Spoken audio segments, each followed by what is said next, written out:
Hello, my name is Rebecca Nicholson, and I'm a freelance writer for The Guardian and The Observer even, and I am delighted to be your chair for this evening's Guardian Live event dedicated to the magnificent It's a Sin. Like many viewers, I suspect I watched it at the start of the year, somewhere between a state of hysterical laughter and lots of sobbing and snotty sobbing at that. So I'm going to hope to avoid at least the latter part of that this evening. Before we begin, some of you have sent in questions in advance. Thank you for those.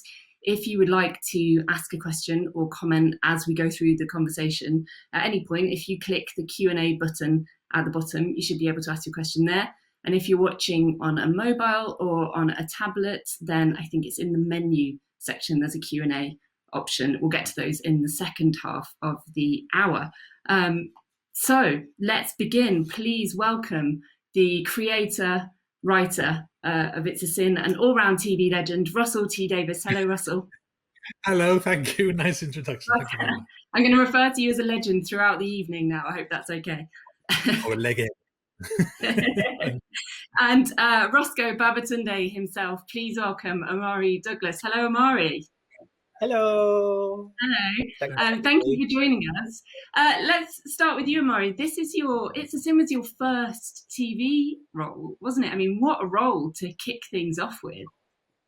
Yeah, I know. I sort of thought exactly the same thing for myself. And actually, when I got the phone call to say that I got the job, I was literally sat in this very living room because I'm in London at the moment, and at the time I was living back at home with my mom in Wolverhampton, and I was like traveling up and down, coming up and down to London, meeting Andy and Rhea and Ray. And I was like doing all of these auditions, and I kept going home to my mom and I was like, I don't know what's going to happen, but I'm just going in and I'm having a good time. And I'm just sort of, you just sort of, in those situations, you just kind of, I don't know, you just sort of got to put all your cards down. And, I think, what's meant for you doesn't pass you, it doesn't pass you by. And, it came at the right time. And I was sat in this room with two of my best mates, and I found out that, that I was going to be doing the show. And then the rest is history, really. But yeah, as you said, like, what a show to sort of like kick things off with. I mean, I went to drama school and I left in 2015, and I'd done a lot of theatre. So for me, sort of stepping into this world, which was so kind of alien to me in a way, I had the best experience because, Russell and Andy and Nicola and the whole team kind of just brought together a group of people who were so lovely and so supportive. It was such like an amazing working environment, especially when you're just sort of like going, this is my crash course in like how to do TV. So I couldn't have asked for better. I really, really couldn't. So thank you, Russell, for bringing together a lovely group of people. Have people been laughing at you in the street yet? Yeah, I've seen a lot of Philip Normal's t-shirts as well, which is amazing. Like, it's amazing that people kind of just got with the cause, really, and also just got with the thing. I remember like reading it in the scripts and kind of going, oh, this is cute, this is funny. And you wonder like what, at least I did, I was like, oh, well, people get this. And people just did, because like, everyone understands that. So many of my friends from drama school, like, we all live together in a big flat, and everyone was saying, that was so relatable, those little sort of fun things that you have together as a group. And we, luckily we captured that and everyone just jumped onto it. So yeah, I guess job well done. Russell, did you think that the La would take off in the way that it did? No, I almost cut it. I honestly sat there in the edit going, does that work? Is that like, I was never sure. You never could have imagined that Philip Normal, bless him, who's like a one-man industry, he's the man who's turned out that famous La t-shirt, is on track to make £500,000 for charity. 500,000. It's already 450,000, and he says by the end of the summer that's where they'll be, which is amazing. And he's practically one man in a workshop, like printed them. That's a printing gesture. I don't know how you print t-shirts. Yeah, I think I'm doing a silk screen there. That's what I was doing. Yes. So never. God, if we could have, we'd have we'd have weaponized that and mobilized that. We'd have been ready for that if we'd known. You just can't I remember it went out on the Friday night, didn't it? And by the Saturday, you woke up on the Saturday morning and people started saying it. And I was like, oh, wow. So you just can't Yeah, predict these things. It could die to death.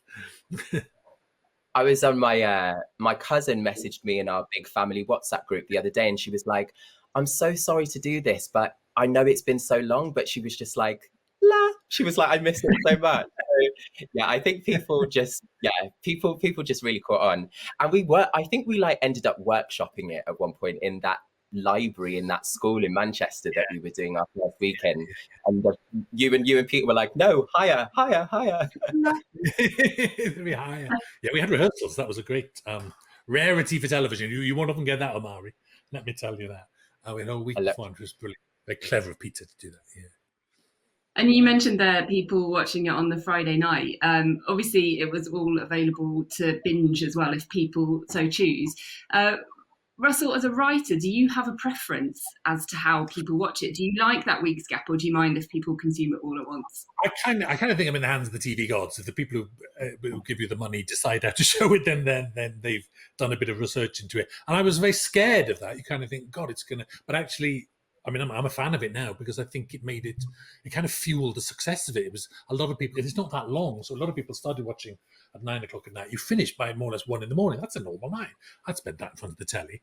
So, and that created a great rush of opinion and tweets. I don't go on Twitter, but there were tweets and well, just people saying it to you. You realize how, to this day, it's astonishing how many people have seen it of so many different ages. I'm in Swansea at the moment. I'm down in the Mumbles, which is kind of older population down here, and people in their 60s, 70s, and 80s are stopping me every day still stopping me to say, at that age, you think, what are you doing watching a program full of sex? Good Lord. How strange. So, yeah, we're lucky. We're very lucky. A lot of time we work on these shows and they work hard and they kind of vanish. So I'm not complaining about any of this. It's really lovely.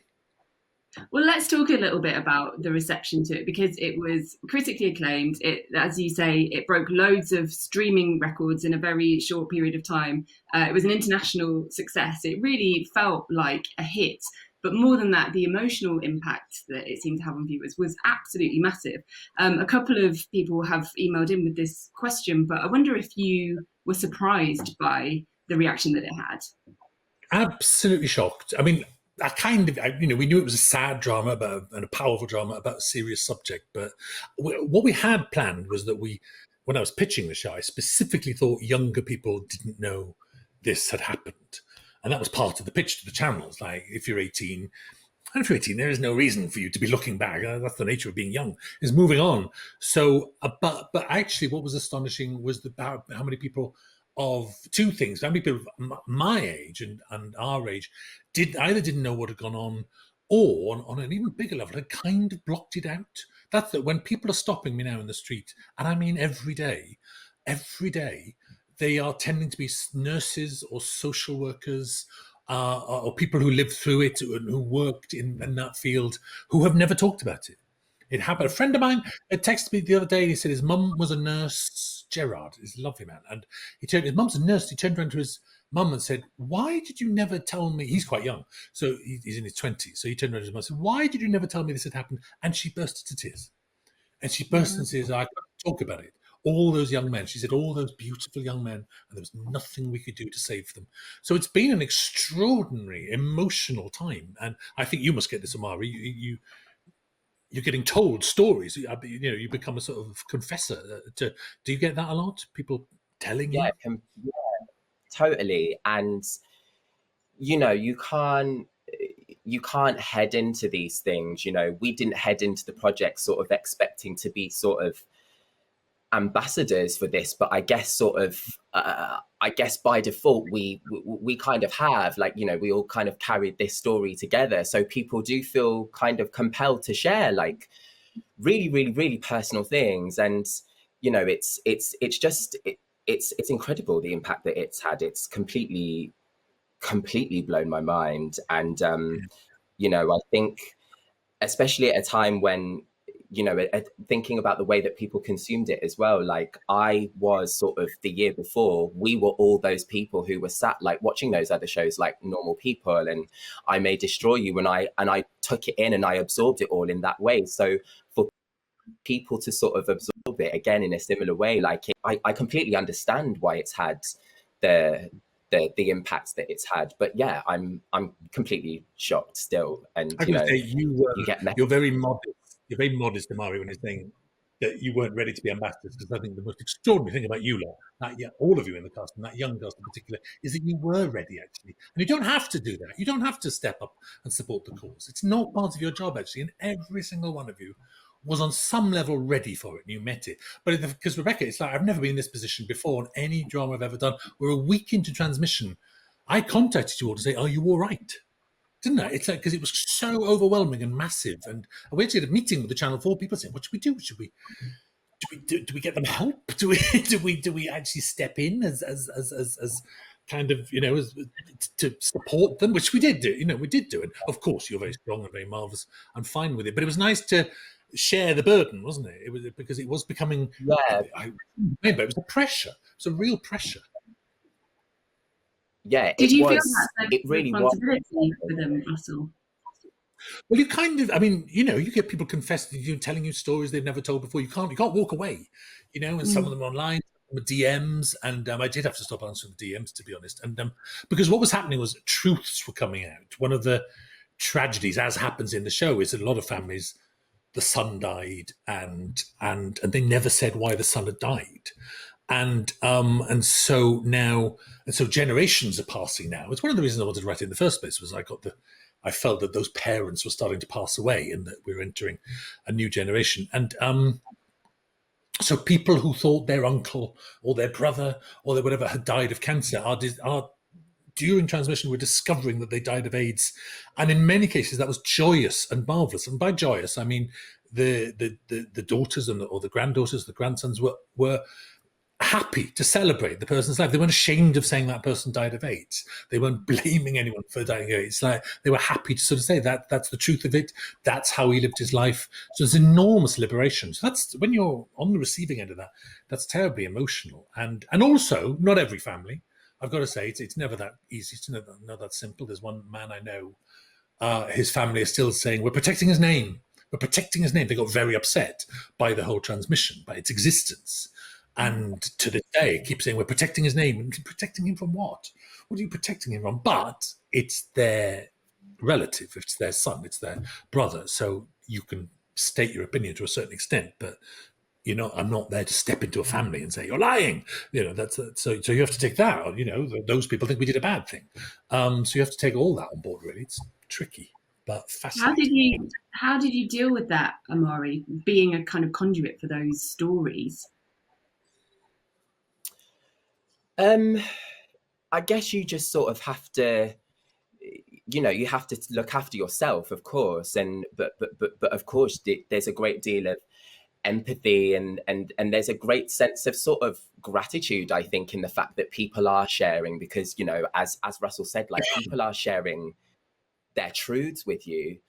But I think the thing that just kind of struck me the most really was because, to be honest, I did think to myself, I was almost kind of preparing myself for maybe like more of a sort of, not a division, but just sort of, I didn't know what to expect, like surrounded by social media and, the sort of the ages of people that were engaging with this stuff just kind of completely blew my mind as well, because, like kids that are like, 14 and 15, but we're in a different world now, I guess, aren't we? Like, people are a bit more like kind of clued up on things. And I think about being 13 and 14, and if there was a drama on television that sort of was centering around a group of gay people, I could never have imagined like going into school and talking about it the next day. So I think we've served a really great purpose. And like, as Russell said, like, maybe we were ready to sort of like take on this thing. And I guess kind of as it's gone on, like, I'm just taking it in my stride a little bit more, and it feels really amazing that we have been a part of something that is like pivotal, like socially and culturally. And you can't ask for a moment like that, and it's just incredible. Yeah, that's true. One of the aspects of the show that the audience seemed to really get, and we've talked a lot about the pain, but is the joy of it. I mean, it's a drama about the AIDS crisis in the UK. It could have been incredibly somber, but Russell, you didn't write it in a somber way. It's very funny at times. Could you have written it in a more somber way, and why didn't you choose to do that? Because I wanted to remember the lives that we lived, and I don't remember the 1980s as somber. And I remember, even for friends who died and passed away, laughing with them. I could have done another 3 episodes set in 1987, 1988, 1999, where people were ill but surviving, and some people, of course, did survive completely. And I think it's the best way to remember them. And, it's very sad. It's not like I skimped on the sadness. Let's be honest. It's like when it gets tough, it gets really tough. But yeah, that's what I wanted to show. Young lives. It was still turned down by one executive who called it that miserable AIDS drama. We were only told that recently. We were told that about 2 weeks ago. It's like, where are you now, executive? As we were told. Are you going to not name this executive for no, reasons? I don't know. I genuinely don't know. I can guess. And it's strange to think that person read that episode 1 and thought that. Just goes to show you can't tell how a script's going to be read. I mean, I'm kind of taking the piss here, but that's what that person really thought about it. They read that episode, and that's how they saw it. That's the game of the drama. When you hand these dramas into any controller or commissioner or channel, how are they going to read it? You just don't know. I think that script is obviously full of life and joy, but someone read that as miserable.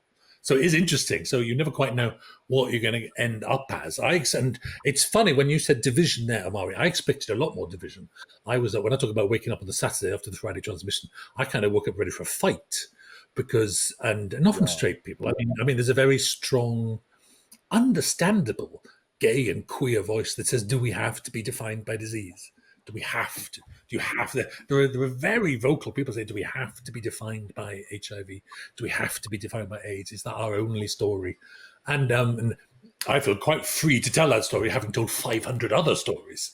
It's like, but I understand that point of view. That's not a mad point of view. I can see where that's coming from.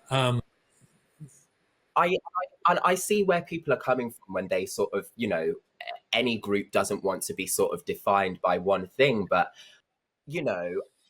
I think that we have the right to tell this story. Do you know what I mean? We're not stopping anyone else from telling their own stories. You're the creator. You've got the authority to tell whatever stories you want. And I don't think that I think we're kind of in a time right now where we're sort of relying on one person to sort of represent sort of every facet and sort of experience of one particular group, and I don't think that's possible. I think we can give room to sort of like let more stories be told, but we can tell the stories that we want to tell, and we have to tell this story. It's been long overdue. It is astonishing because I get told, will I get in trouble for this? I'll say it anyway, but I get told a lot, like, why didn't you represent trans people in this story? Fair enough. And you sit there going, there's an entire series that's Emmy winning for 3 years about the trans experience of HIV and AIDS in the 1980s. It's like, come on, you can't. That's what you're saying. You can't expect everything to be everything for everyone. Anyway. Yeah. But Russell, you don't shy away from the kind of, you say you were expecting a bit more controversy than there was. There was a tiny bit about particularly in America, I think, not so much here, but about that final conversation between Valerie and Jill.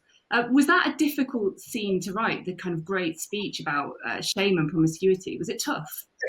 It wasn't. It's tough, but the entire drama takes 5 hours to head for that scene. That's not just something right at the end. That was me building up for the entire thing to talk about what homophobia does. It's a very complicated subject, but that's why it's a woman who's homophobic at the end. Because when it's a man, you kind of got to expect that. You've seen 1,000 homophobic dads on television. They're every other week in Casualty. And also when it's a man, we mix it up with sex in our heads. We always sit there thinking, I bet he had a gay experience when he was young. You just do. You always do that. And when you do that, you're making homosexuality the problem. It's like, it's our fault again. Gayness it's our fault. It's actually, if you strip the sex out of it, and Valerie's and Keely Hawes is so magnificent, that's a naked homophobia. It's a physical homophobia. She's got her own problems. If you read between the lines, she's been sexually abused herself. There's a couple of references to her father that make it, at her son's deathbed, she calls her father a terrible man. What does that mean? You don't need to think. It's not particularly subtle, to be honest. It's obviously there because that's my theory that it's not even a theory, but the homophobic house has something else wrong with it. What have the gay people done wrong, or the queer people? There's something else. If you're that full of hate and anger and bile, there's something else going on. So there's that level of things. That's why it's a woman. And yet, shame and blame is tossed out. We seem to have gone through a big period of thinking on HIV and AIDS. Very hard one.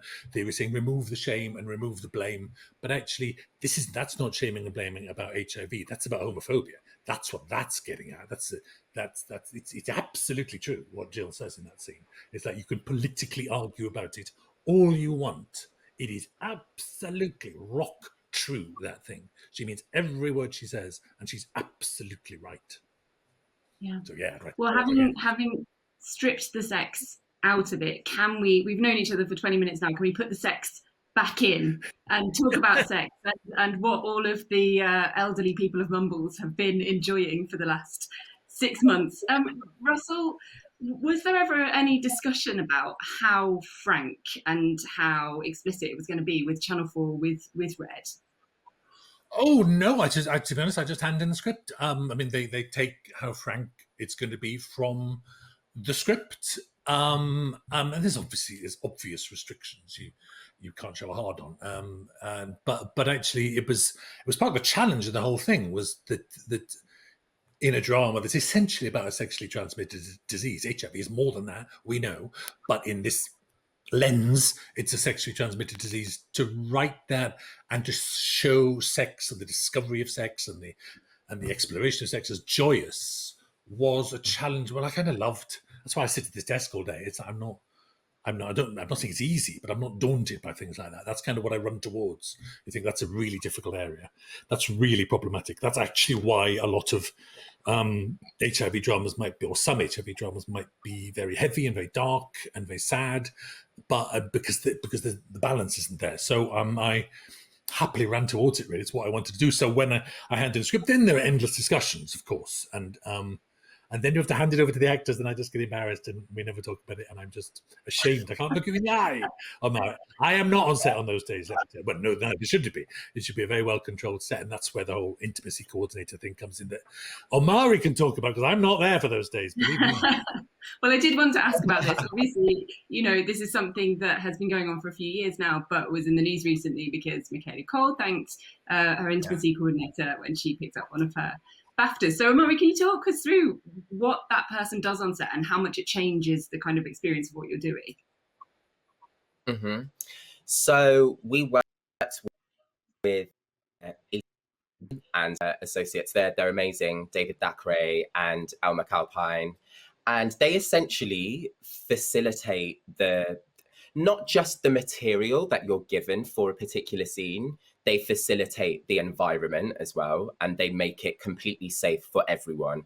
And like, as Russell was saying, we had a rehearsal week, and Ita and Elle and David were able to introduce themselves to us, and we kind of did workshops with them, basically. And I can honestly say that actually sort of it, when I was looking at the bigger picture of the whole thing of what I was doing, I think the intimacy actually became one of the things that I was least worried about by the end, because they just created a space that was so wonderful. And also, to me, it was kind of like learning choreography, to be honest. It's kind of step by step, and it's collaborative still as well, and you piece it together, and I felt like that I had a sort of like access point as a sort of like way of going in.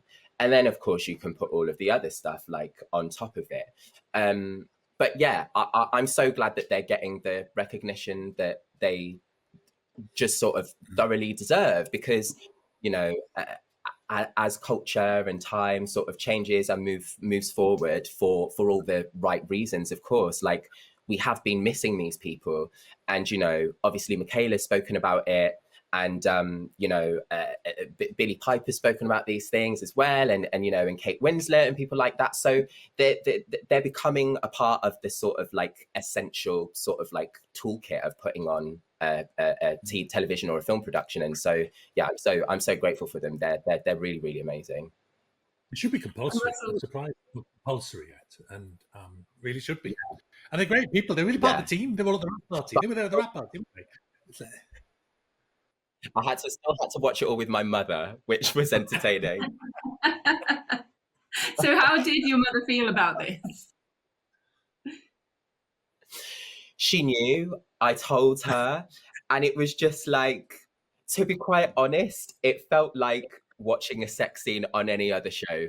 You just sort of don't say anything. It just happens, and you're then just on to the next thing. And yeah, I mean, if I can get past that, then I can get past anything now. So, you know, I'm thankful. I had to watch Queer as Folk with my mother, and she called it soft porn. That was a nice night. That was a nice night at the Davies household. And I've told the story before, but my father was blind. So my mum used to sit and describe what was happening on the television to him. She'd literally sit there going, you know, a policeman walks through the door, he's got a gun, he jumps out the window, he runs in the car, like that. So I do not know what she said on that night. On the night, I never asked. I hope he went to bed early. Russell, how much has changed over the course of your career in television? Do you think that you could have made It's a Sin even 10 years ago? I know you said it took you a long time to write it, but...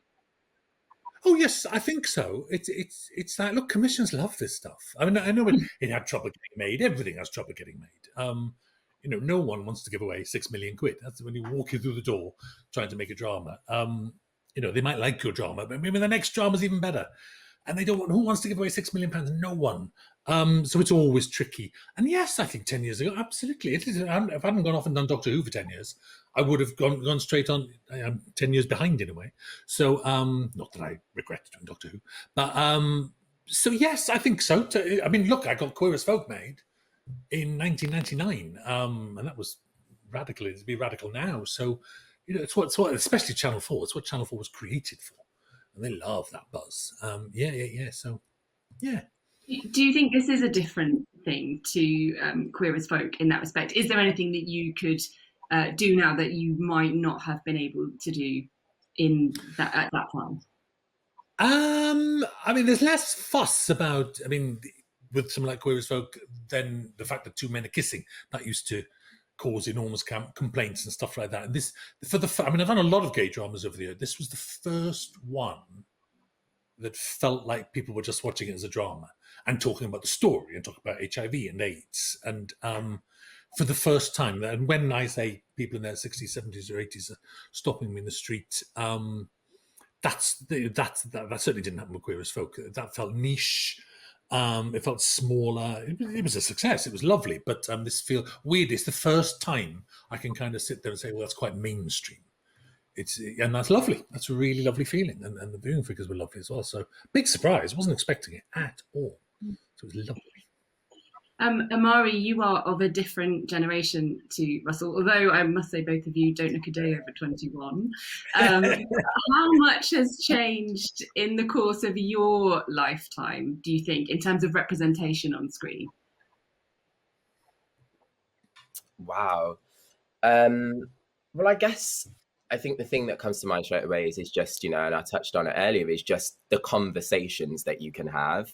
And in my mind, all of the sort of, speaking of gay and queer stories, like in my mind, all the things that I did see, I remember just watching them, and then you kind of just kept them in here and you sort of stored it, and you don't have the people to sort of like have the conversations about it with.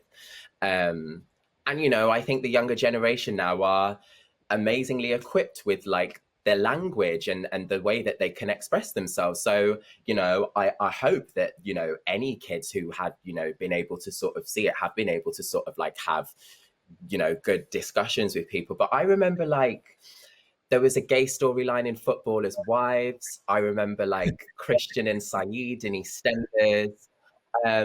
And it's still, even then, and that was like sort of early mid 2000s, and it still felt very like taboo.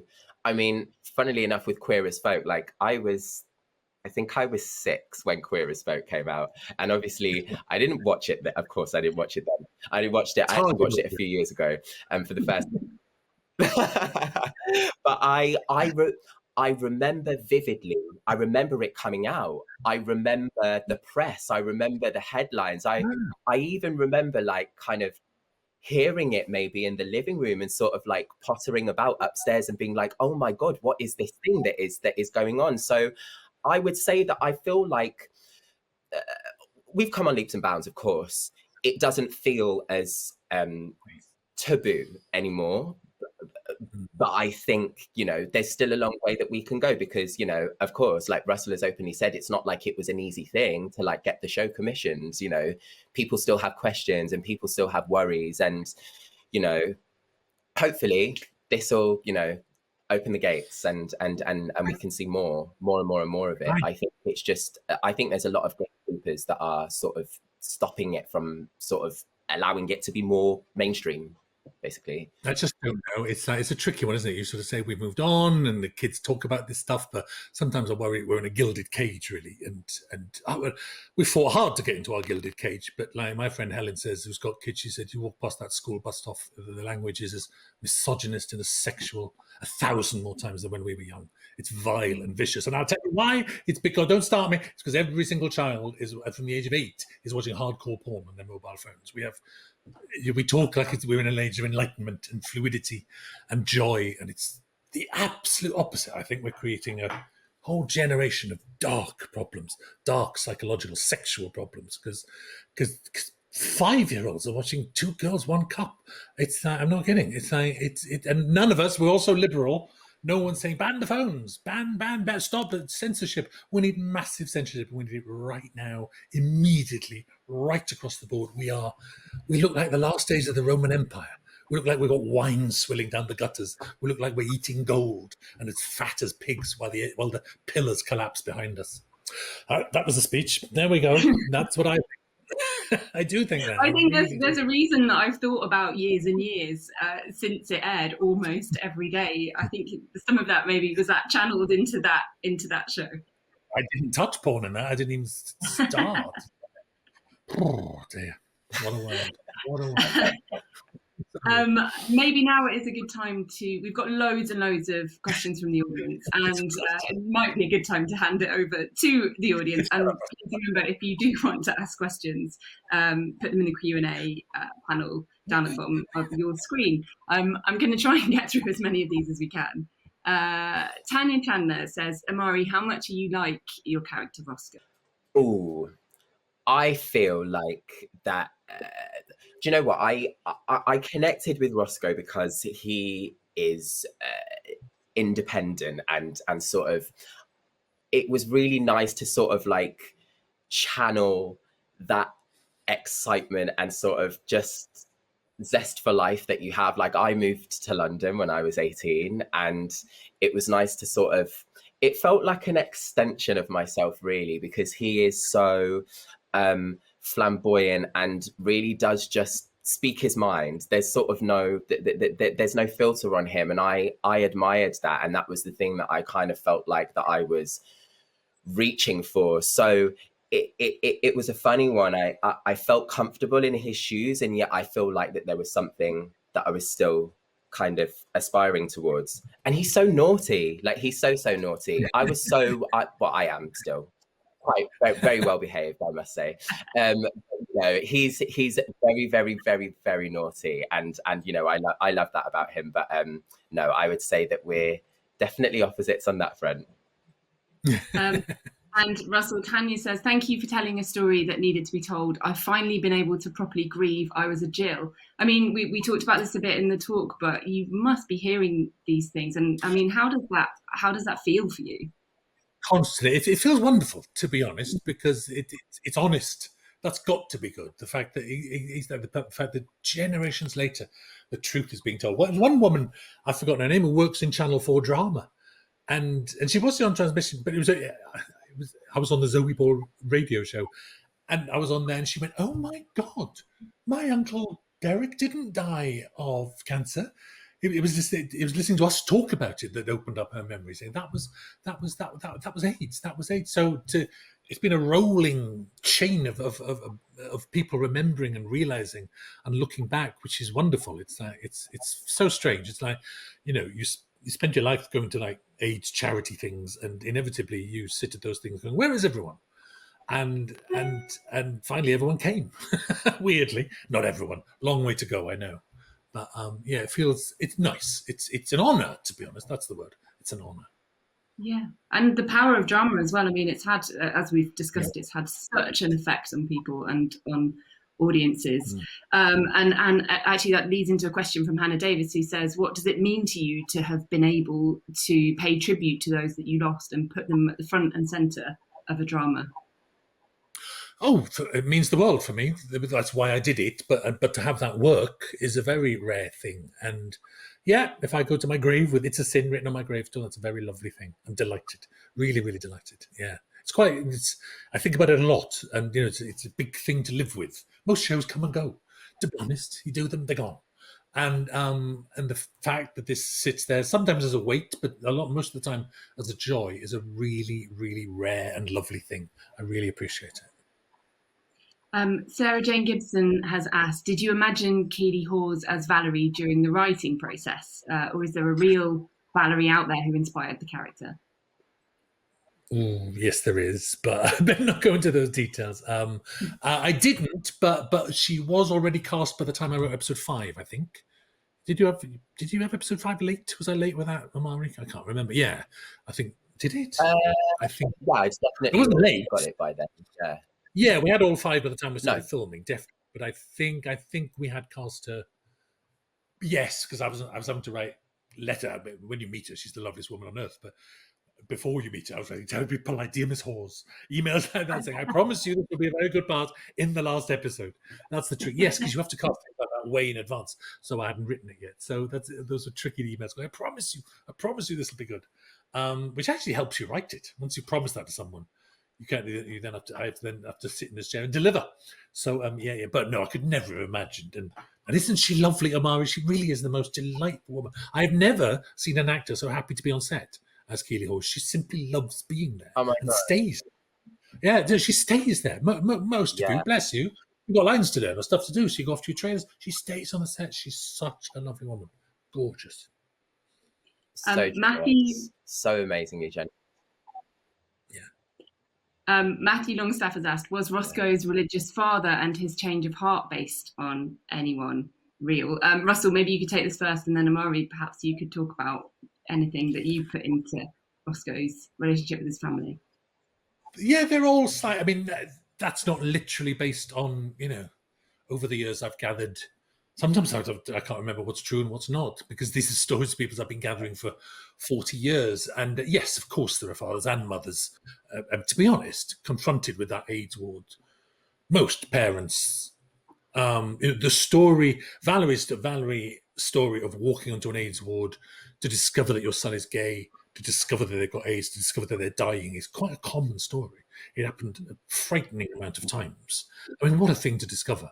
And it has to be said, in most cases, that was terrible and awful, but there was much reconciliation and love around the bedside, and extraordinary. I mean, really, you could write 100 episodes of It's a Sin stories. I would actually recommend, can I just recommend, by the way, that if you've enjoyed It's a Sin, and if you're on Instagram, go to the AIDS Memorial, which is the most brilliant site. The AIDS Memorial, every single day, someone writes in, either on their birthday or the day of their death, to tell the story with photographs of someone who's died, and you cry every day.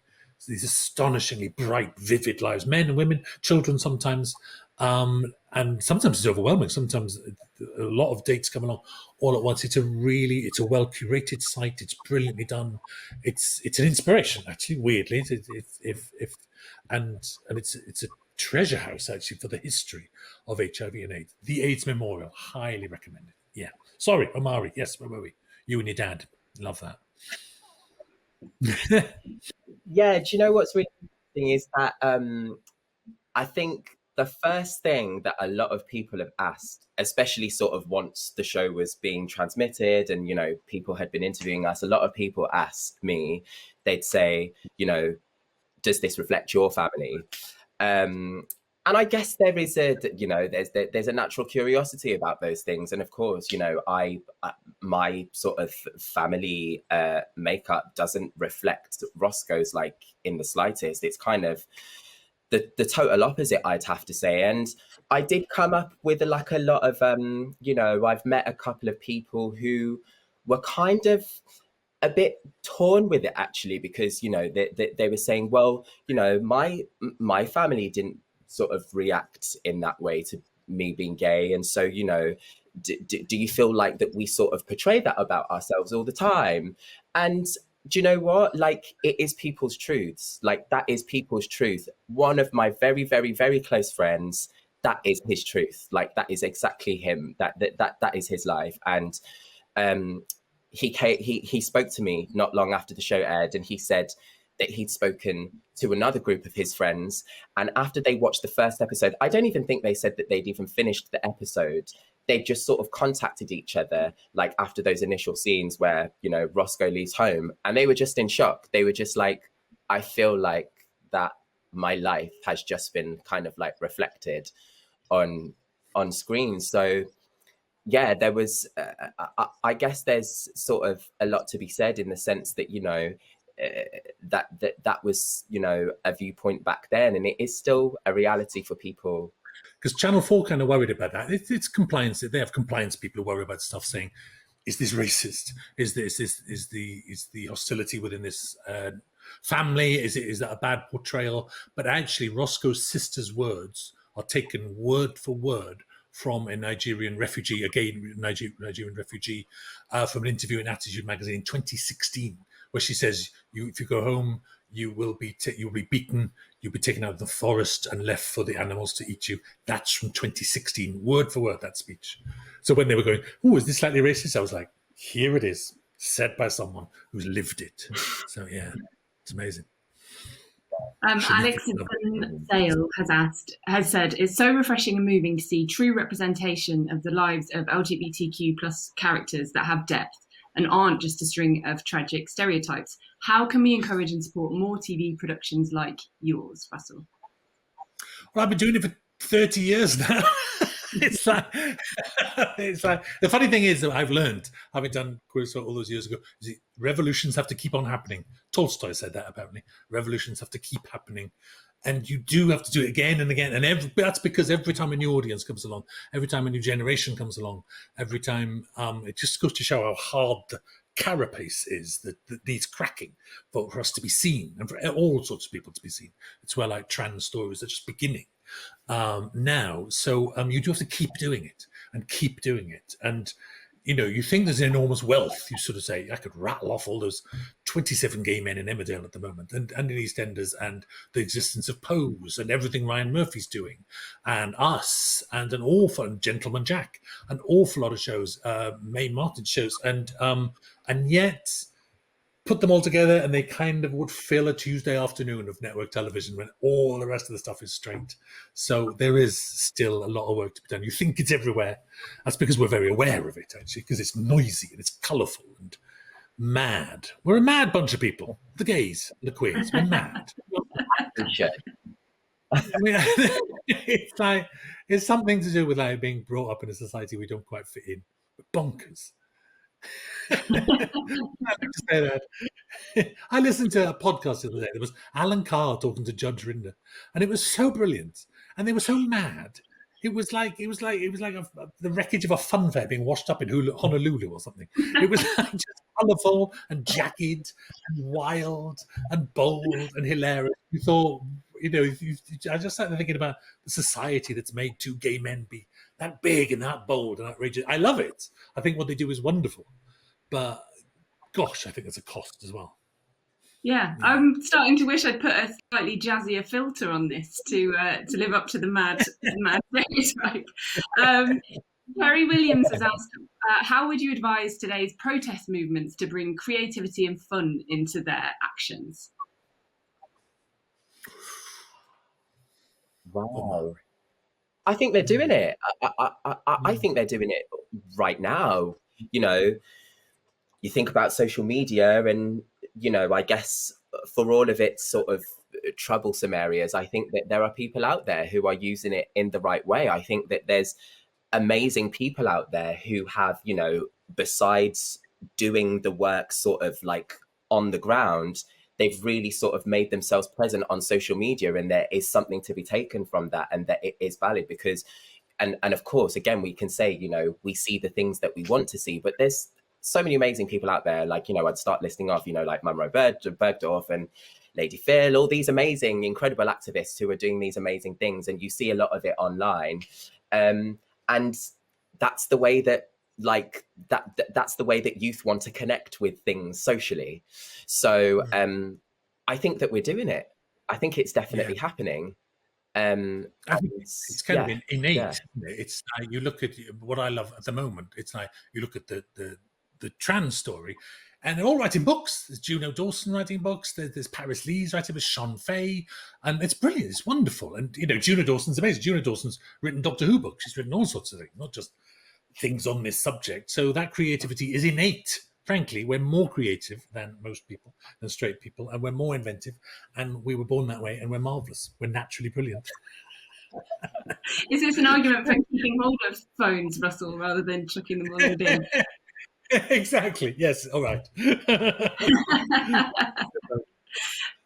Peter Shaw says, as a Christian, I'm appalled by how people with HIV were treated by the church.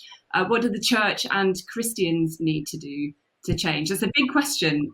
Russell, do you want to take this one? That's brilliant. It's like it needs vast question asking right down to the soul of a institution. And I genuinely respect. I'm an atheist. I genuinely respect Christianity properly, and you know, it's fundamentally a religion of forgiveness and kindness. Except it's not. It's like the hypocrisy of people being disapproved of and being called sinners when they're naturally born as they are is not.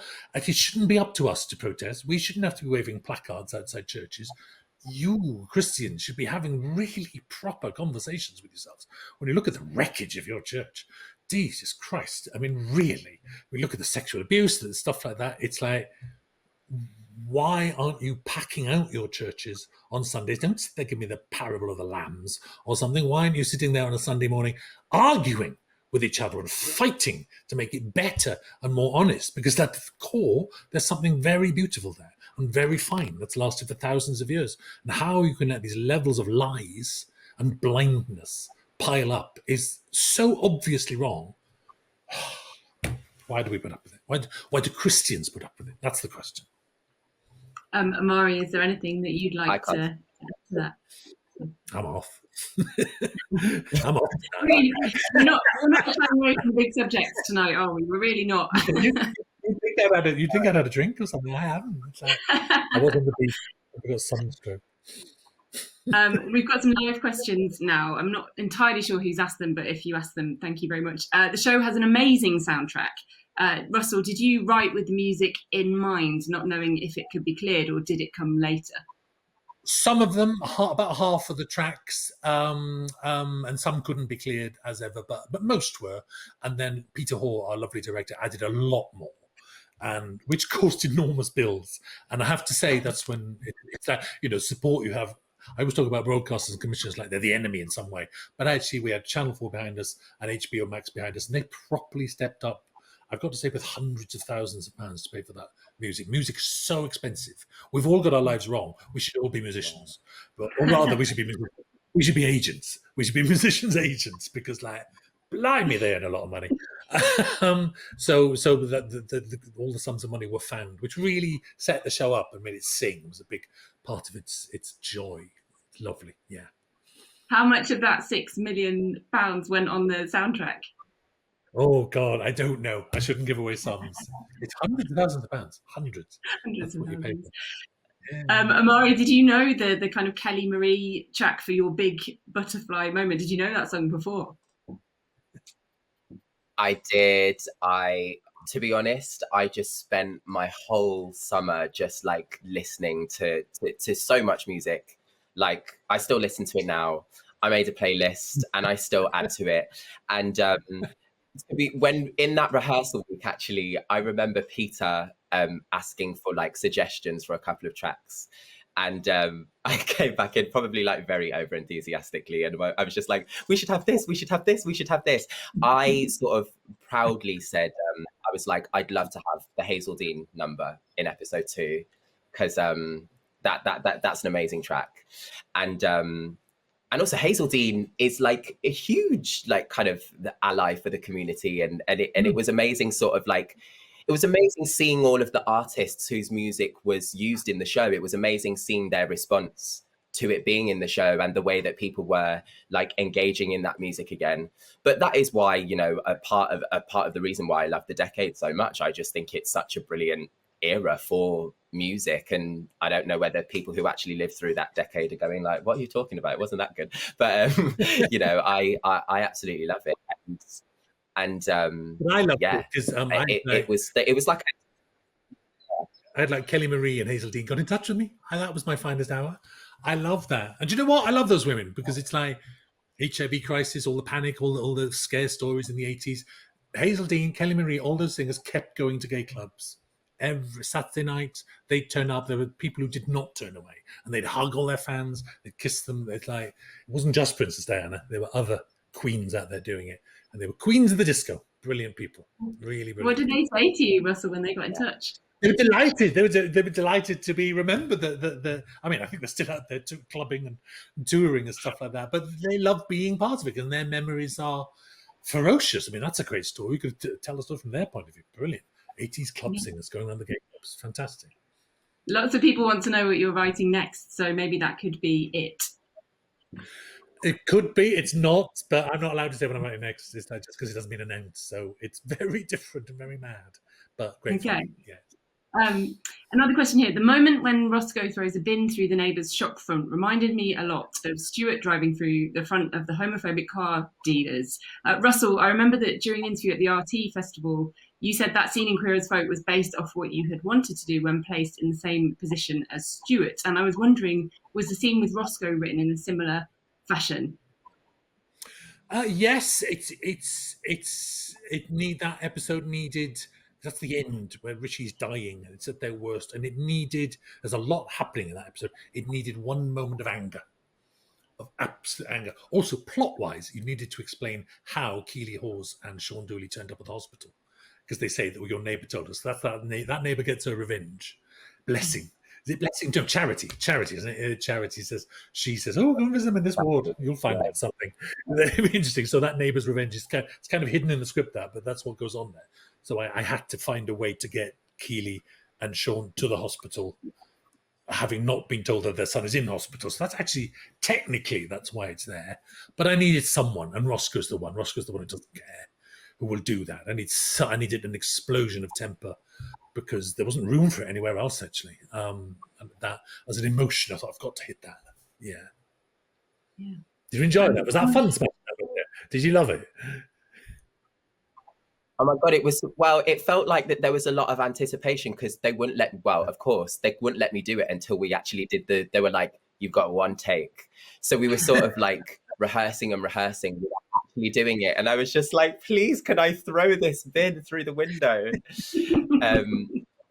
Although actually the window broke before we actually got to do the shot. Yeah. So we had to replace the window. Yeah. Mm-hmm. So you got 2 takes in the end. No, it was still one. We were just stood in the street and we were freezing, and the window, for some reason, it just shattered. I don't know. We've got another question here. It says, I love the show. Thank you all so much. And my question is, out of all the stories, I found Colin's incredibly heartbreaking. Why was it important to you that Colin's story ended the way that it did? Russell, I know you talked a little bit about this on Grace Dent's podcast this week. Grace, yes. Talk about it. Yes, a lot of people reacted to that because someone, I think people have a notion about AIDS that it's a wasting disease, and obviously the sarcoma they know about. But actually, of course, it's an opportunistic disease. It can be anything. It can take any shape or form, and it can take the shape or form dementia. So I wanted to show that, and that took a lot of people by surprise. Apparently, the searches online for dementia that night went mad, and it was also kind of I wrote that as kind of like, it must have been a year, 6 months after my husband died, and he died of brain cancer, but he just his last 2 weeks he just sank down, and he had that thing about his eyes being open, so he was gone. but his eyes were open and flickering to and fro, which was kind of fascinating and awful, obviously. But maybe that was better than his eyes being closed. I don't know.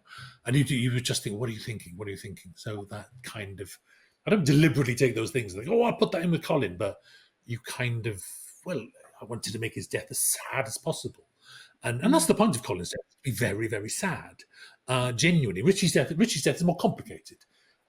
He's a more complicated man. He's done more complicated things, and that's why his story then becomes the mothers and his friends. But with Colin, there's certain beats you have to hit, and one of the things you have to hit is just absolute sadness.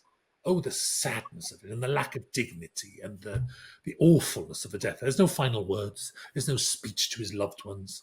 It's just, oh, Mammy. What's his mother? Mammy. Don't let me die, Mammy. He begs not to die. It's like one death had to be that sad and that hard to get across how sad and how hard it is. And that was his. So it's not a surprise that it affected people. It is meant to. Bless him. Yeah. And what a performance. Callum. He's not bad, that Callum, is he, Omari? He's not bad. No, it's all right. We love that boy. We love it. That does lead us on to the next question. Someone said, Russell, a brilliant series. It was so powerful. It made me cry. All of the characters were so believable. How did you go about auditioning and finding each of the actors for their very specific and different roles?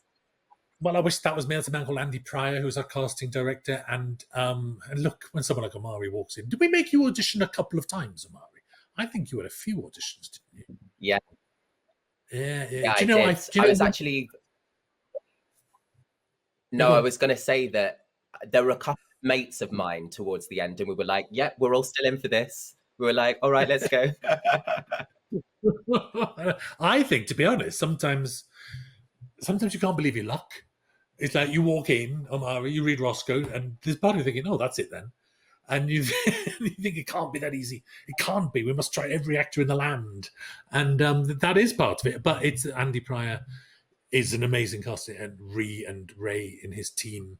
And they'll go to theatre shows, and they'll go to, I've got to say, Red Production Company is a very, or Nicola Schindler, my producer, it's a very great production company in that there are some people who don't look for talent in theatre. They wouldn't touch someone who's been in a musical, or they wouldn't touch someone who's been in a soap. And Nicola, the producer, and Phil, the producer, have always been very brilliant at not having any snobbery about if you've been in a soap, if you've been here, whatever. It's like, come and join in. We're all in the same game. So, yeah. I think we've got time for maybe one more. So this question says, hello, thanks for the amazing It's a Sin, both of you and the rest of the cast and crew. I feel like I'm catching up on gay history that was hidden to me in the 80s when I was a teenager. And I wonder what either of you think about how this history can be taught to future generations. And thanks again for such a powerful show. I think we've touched on this a little bit during the conversation, but Omari, how do you think that future generations can learn about this story and these stories of people? Yeah. Well, I think the first thing is that, I just wish that we had a better history curriculum, or just like a better history of society and just the way that we learn in school. It's like, I think, why was I learning about 1066 and the Battle of Hastings? I remember doing a reenactment of the Battle of Hastings on our big sports field, and I was like, why did I do that?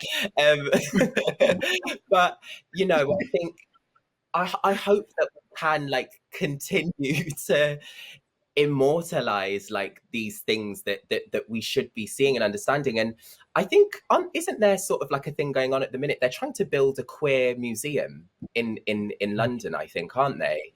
There's sort of been a campaign that's going on for a long time, and we need those things. We need to not just be a section in a museum. We need to have things dedicated to our history, instead of just being sort of kept on the side all the time. So it is the power of television in the end, because I've come from a family full of teachers, and the school day is only so long.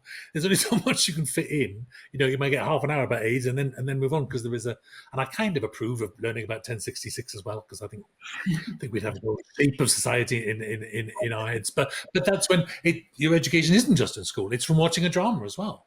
And you watched Jimmy McGovern's Time on a Sunday night, and I've barely ever thought about the prison system and the care system and restorative justice and that stuff. And it's a monumental piece of work, absolutely enlightening and horrifying. And if you haven't seen that, the final scene is utterly beautiful. I was thinking about it the other day.